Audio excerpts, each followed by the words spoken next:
사무엘상 19장이고요. 4절부터 7절까지 말씀. 네, 구약성서 441쪽에 있는 사무엘상 19장 4절부터 7절까지 말씀을 우리가 한 목소리로 봉독하겠습니다. 4절부터 같이 읽습니다. 4절입니다. 요나단이 그의 아버지 사울에게 다윗을 칭찬하여 이르되 원하건대 왕은 신하 다윗에게 범죄하지 마옵소서. 그는 왕께 득죄하지 아니하였고 그가 왕께 행한 일은 심히 선함이니이다. 그가 자기 생명을 아끼지 아니하고 블레셋 사람을 죽였고 여호와께서는 온 이스라엘을 위하여 큰 구원을 이루셨으므로 왕이 이를 보고 기뻐하셨거늘 어찌 까닭 없이 다윗을 죽여 무죄한 피를 흘려 범죄하려 하시나이까. 사울이 요나단의 말을 듣고 맹세하되 여호와께서 살아 계심을 두고 맹세하거니와 그가 죽임을 당하지 아니하리라. 요나단이 다윗을 불러 그 모든 일을 그에게 알리고 요나단이 그를 사울에게로 인도하니 그가 사울 앞에 전과 같이 있었더라. 아멘. 오늘 이 말씀 가운데 하나님의 놀라운 은혜가 있기를 간절히 기도합니다. 우리 저를 한번 따라서 하시기 바랍니다. 가슴에 손을 얹으시고 하나님의 은혜가 지금 저에게 임하기를 기도합니다. 하나님의 은혜가 여러분에게 임하기를 기도합니다. 아멘. 하나님의 은혜가 오늘 우리 가운데 넘치기를 간절히 소망합니다. 네, 감사합니다. 오늘 말씀 우리 함께 보았습니다. 사무엘상 19장 말씀인데요. 1절 말씀부터 보면은 이제 대놓고 이제 사울이 다윗을 잡아서 죽이겠다라고 공표를 하는 사울을 보게 됩니다. 요나단도 부르고요. 그 밑에 있는 신하들도 부릅니다. 그 전까지는 알게 모르게 했어요. 알게 모르게. 다윗을 이제 잡아라라는 것들을 알게 모르게. 이게 자기는 왕인데 그렇게 하는 것이 좀 부끄러울 수 있으니까 알게 모르게 했는데 지금부터는요. 19장부터 이제 대놓고 공표를 하고요. 현상수배 같은 그런 개념이죠. 다윗을 죽이라라고 이야기를 하고 있습니다.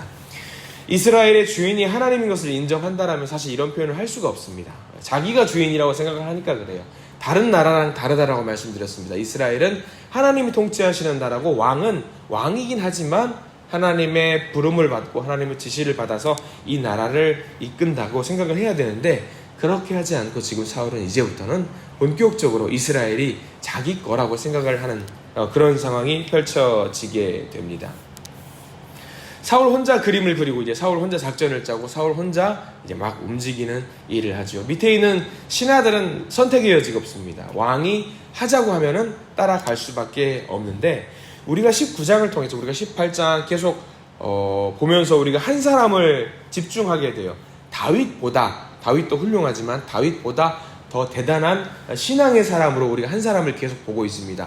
오늘도 역시 요나단이라는 사람이 그 기질을 발휘하는 상황이에요. 우리가 요나단을 보면은요, 마치 예수님의 모습 같은 느낌이 들 때가 있어요. 왜냐하면 우리가 죄로 인해서 가장 심각하게 우리가 받아들여야 될 게 뭐냐면 관계가 깨졌다라는 것이 큰 문제거든요. 하나님과 내가 관계가 깨졌는데 우리가 이 관계를 맺어줄 수 있도록 그 역할을 해주신 분이 누구냐면 예수 그리스도입니다. 이 관계를 맺을 수 있도록. 근데 요나단도 딱 그 상황입니다. 사울과 다윗의 중간자적인 입장에서 사울과 다윗을 관계를 잘 맺을 수 있도록 역할을 감당해 준 사람이 요나단입니다. 우리가 이것을 보통 요나단의 역할을 기도로서 이야기를 한다라고 했을 때 요나단을 뭐라고 하냐면 중보자적 역할, 중보의 기도의 역할을 해주는 사람이라고 이야기를 하고 있거든요. 그래서 우리가 요나단의 모습을 잘 보아야 됩니다. 우리가 중간에서 중보의 역할을 감당하는 사람이 어떤 모습으로 사람들 앞에서 이야기를 하고 대면을 하고 만나고 관계를 한다는 것을 우리가 요나단을 통해서 잘 배워야 됩니다. 자, 우리 2절 말씀 볼까요? 요나단이 참 말을 잘해요. 2절과 3절 말씀 보면은 이제 요나단이 다윗에게 이야기를 하는 부분이 나옵니다. 자, 2절 말씀 함께 볼까요? 시작. 그가 다윗에게 말하여 이르되 내 아버지 사울이 너를 죽이기를 꾀하시느니라. 그러므로 이제 청하노니 아침에 조심하여 은밀한 곳에 숨어 있으라. 내가 나가서 내게 있는 들에서 내 아버지 곁에 서서 내 일을 내 아버지와 말하다가 무엇을 보면 내게 알려주리라 하고 거기까지 볼까요? 자, 우리가 2절과 3절에서 표시를 좀 해야 될 때가 있습니다.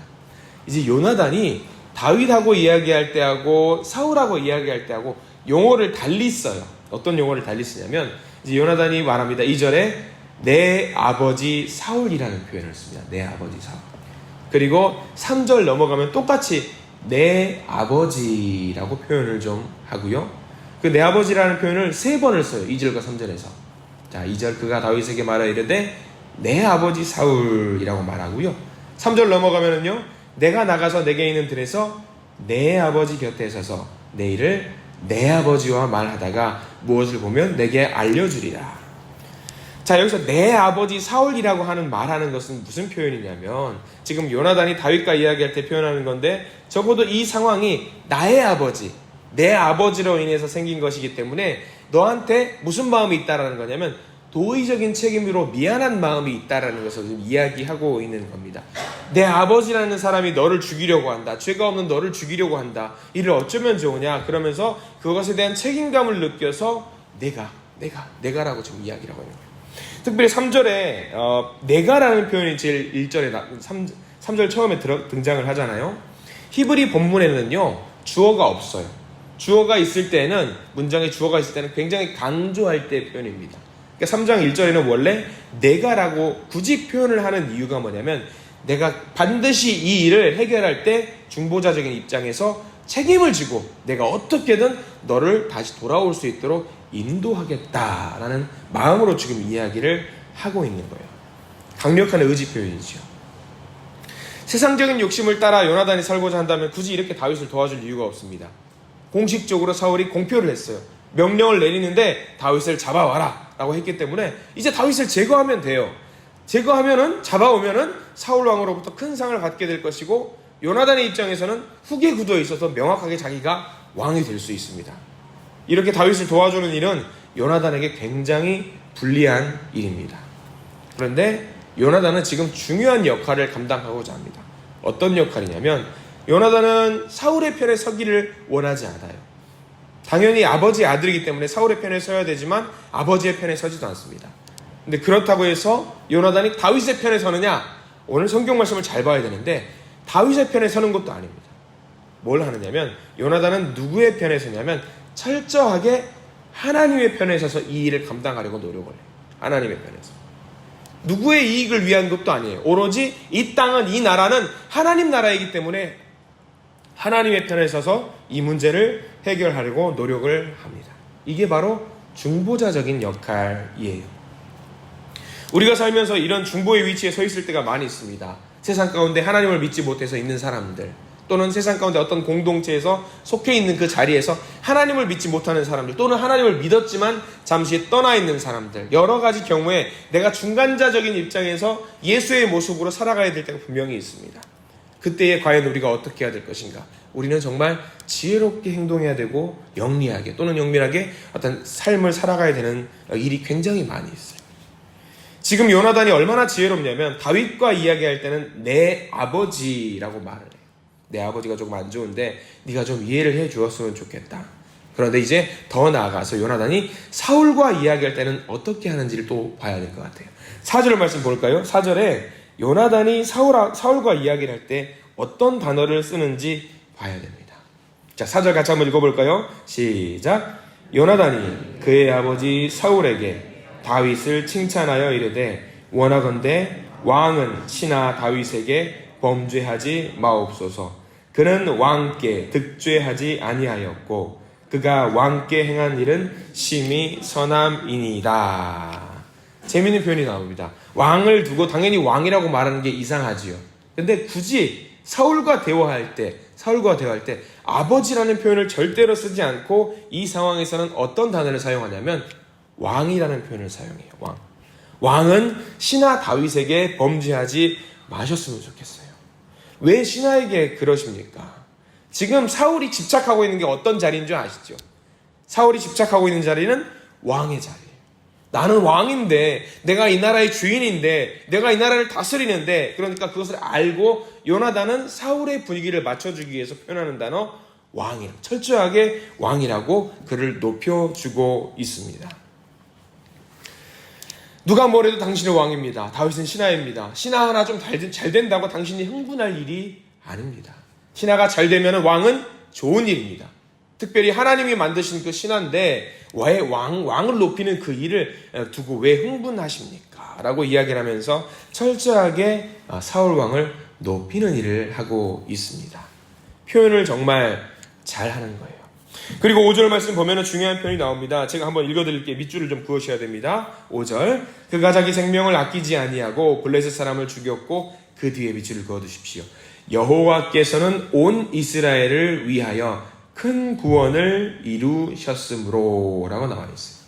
자, 여기 나와 있어요. 요나단은 철저하게 하나님의 입장에서, 하나님의 관점에서 사울 왕과 다윗을 중보하는 역할을 감당합니다. 이 모든 역사의 과정이 누구로부터 일어나는 것이냐면 여호와 하나님께로부터 일어나는 것입니다.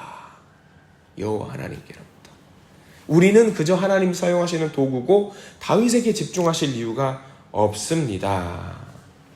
굉장히 지혜로운 설득 방법이에요. 하나님께서 모든 일을 주관하고 있다라는 것. 이 모습을 보면서 우리의 자녀들도 가끔 이런 지혜로운 머리를 갖고 있는 자녀들이 있으면 좋겠다라고 생각을 할 때가 있습니다. 여러분들도 자녀를 위해서 기도하실 때가 있을 겁니다. 자녀들이 요나단과 같은 지혜를 가질 수 있도록 우리가 늘 기도했으면 좋겠어요. 사람을 사랑하는 사람, 민족을 사랑하는 사람, 가족을 사랑하는 사람, 그리고 주변의 모든 사람들을 아우르면서 하나님의 관점에서 이 모든 것들을 해결해낼 수 있는 그런 자녀들 또는 그런 가족들이 되게 해달라고 우리가 늘 기도해야 될 줄 믿습니다. 아마 사울에게 요나단이 주어지지 않았다라고 한다면 사울은 더 독해졌을 것 같습니다. 일시적이지만 이 요나단의 중보자적인 역할로 인해서 19장 상반절에서는 사울이 제정신을 차리게 되는 일을 감당하지요. 그래서 우리가 읽은 본문이겠지만 7절 말씀에 이렇게 나와 있습니다. 요나단이 다윗을 불러 그 모든 일을 그에게 알리고 요나단이 그를 사울에게로 인도하니 그가 사울 앞에 전과 같이 있었더라. 다윗이 정신을 조금 차렸던 것 같아요. 이 요나단의 역할로 인해서 이런 화해가 만들어지게 된 것이지요. 이 둘을 화해하게 만든 사람이 요나단이라는 사실을 우리가 좀 알았으면 좋겠습니다. 요나단을 통해서 하나님이 쓰셨습니다. 일시적인 평화가 찾아왔습니다. 하나님의 평화를 가져오는 하나님의 사람, 요나단의 역할, 우리가 이 요나단과 같은 역할을 감당해야 될 줄 믿습니다. 교회에서, 가족 간에서, 또는 어떤 공동체 모임에서 우리도 이런 역할로 쓰임받게 해달라고 늘 좀 기도를 하셨으면 좋겠어요. 쓰러진 사람들을 세워질 수 있는 그런 사람, 영적으로 무너져 있는 사람들을 바르게 세워줄 수 있는 그런 사람, 도움이 필요한 곳에 손을 뻗어줄 수 있는 그런 사람, 눈물 흘리는 자를 찾아가서 눈물을 닦아주고 위로해 줄 수 있는 그런 사람, 기쁨이 있는 곳에 찾아가서 기쁨을 나눠줄 수 있는 그런 사람, 사람들을 선한 길로 인도할 수 있는 사람, 요나단의 역할 굉장히 중요합니다. 저와 여러분들의 역할, 그런 역할을 감당해 주시기를 간절히 부탁을 드립니다. 그리고 우리가 직접 행동을 하지 못할지언정 우리가 할 수 있는 것들이 많이 있어요. 우리가 이 자리에 나와서 기도를 하고 있죠. 이 자리에서 우리의 만족과 유익을 위한 기도도 중요하겠지만 중보적 기도 굉장히 중요합니다. 특정한 그 사람을 또 생각하면서, 가족을 생각하면서, 눈물 흘리는 그 사람을 생각하면서, 기도가 필요한 그 사람을 생각하면서, 또 하나님의 손길이 필요한 그 사람을 생각하면서 하나님 그 사람을 도와주십시오.